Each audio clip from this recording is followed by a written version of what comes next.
జై శ్రీరామ్. ఆంజనేయ స్వామికి మాల రూపంలో తమలపాకును ఎందుకు వేస్తారు? దీనికి ఒక కథ ఉంది.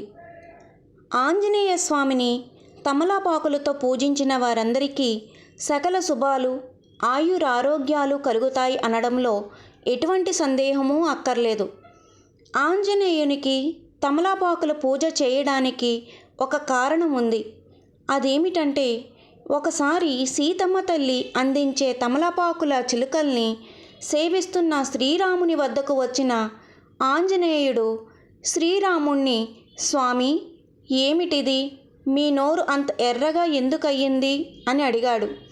అప్పుడు రాముడు, తమలపాకులు తింటే నోరు ఎర్రగా అవుతుంది, అంతేకాదు ఆరోగ్యానికి చాలా మంచిది అని చెప్పగానే వెంటనే ఆంజనేయుడు అక్కడి నుండి వెళ్ళిపోయి కొంతసేపటికి ఒళ్ళంతా తమలపాకులను కట్టుకుని గంతులు వేసుకుంటూ ఆనందంగా వచ్చాడు. స్వామివారు ఎక్కువగా తమలపాకు తోటల్లోనూ, కదలీవనం అంటే అరటి తోటల్లోనూ విహరిస్తారు. ఆంజనేయ స్వామి రుద్ర సంభూతుడు కాబట్టి తమలపాకులు శాంతినిస్తాయి. అందువలన తమలపాకులతో పూజించడం వల్ల మనకు శాంతి, సుఖము లభిస్తాయి. తమలపాకులకు మరో పేరు నాగవల్లి దళాలు. తమలపాకులతో పూజించడం వల్ల నాగదోష శాంతి కూడా జరుగుతుంది.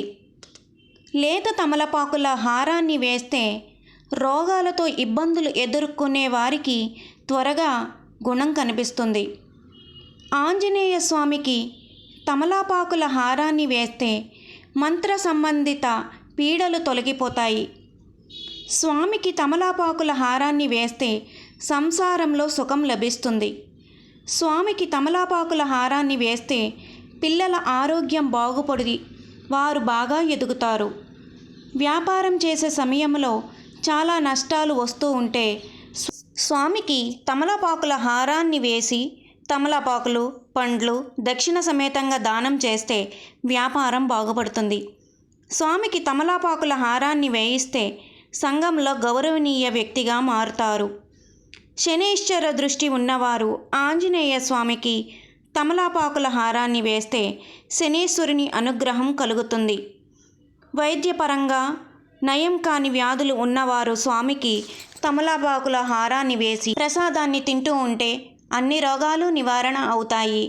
సుందరకాండ పారాయణం చేసి స్వామికి తమలపాకుల హారాన్ని వేస్తే అన్ని కార్యాలలో విజయం సిద్ధిస్తుంది. హనుమాన్ చాలీస చదివి స్వామిని ప్రార్థించి తమలపాకుల హారాన్ని వేస్తే పరమాత్ముని అనుగ్రహం ఉంటుంది. వాద వివాదాల్లో స్వామిని ప్రార్థించి తమలపాకుల హరప్రసాదాన్ని తింటే జయం మీదవుతుంది. తాంబూల దానంతో గంగాదేవి సంతృప్తి పడుతుంది. పర్ణ ప్రసాదాన్ని ఆంజనేయ స్వామి పూజల్లో కూడా వాడతారు. తమలపాకులతో మాలను చేసి ఆంజనేయ స్వామికి వేస్తారు. అనంతరం తమలపాకును భక్తులకు ప్రసాదంగా ఇస్తారు. దీనిని కూడా పర్ణ ప్రసాదం అనే పేరు. జై శ్రీరామ, జై రామ, జై జై రామ.